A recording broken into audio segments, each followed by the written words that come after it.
আজকে আমরা বানাবো আলু বাঁধাকপি কাঁঠালের গুটি দিয়ে লাবড়া, मिक्स वेज लाबड़ा। আমরা আলু কুচি আর বাঁধাকপি আর কাঁঠালের গুটি দিয়েছি। আগের প্রসেস দেখো।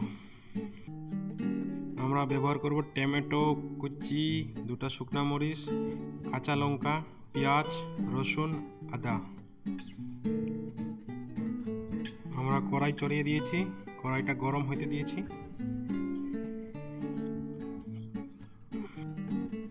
কড়াই গরম হওয়ার পরে আমরা তেল দিয়ে দিব, সরষের তেল।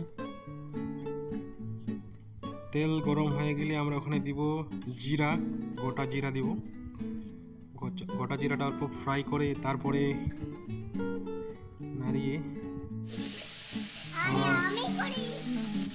কাটে রাখা পেঁয়াজ কুচি, মরিচ কুচি, টমেটো কুচি সব দিয়ে দিব। তারপর অল্প ফ্রাই করে নেব। এখানে হলদি দিয়ে দিব, অল্প লবণ দিয়ে দিব। এটা ফ্রাই হয়ে গেলে আমরা এখানে কাটে রাখা সবজিগুলো দিয়ে দিব। সবজিগুলো দিয়ে দিচ্ছি।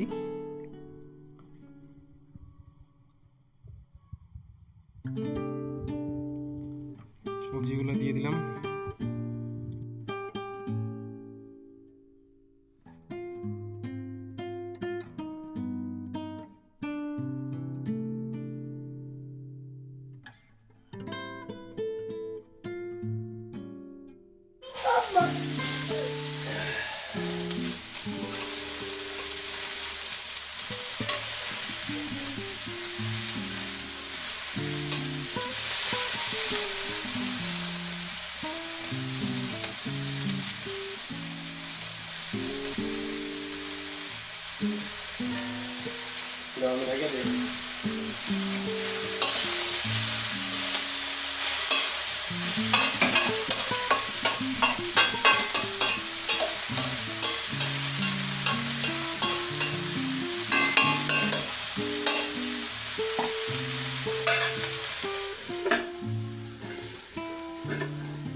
Yeah.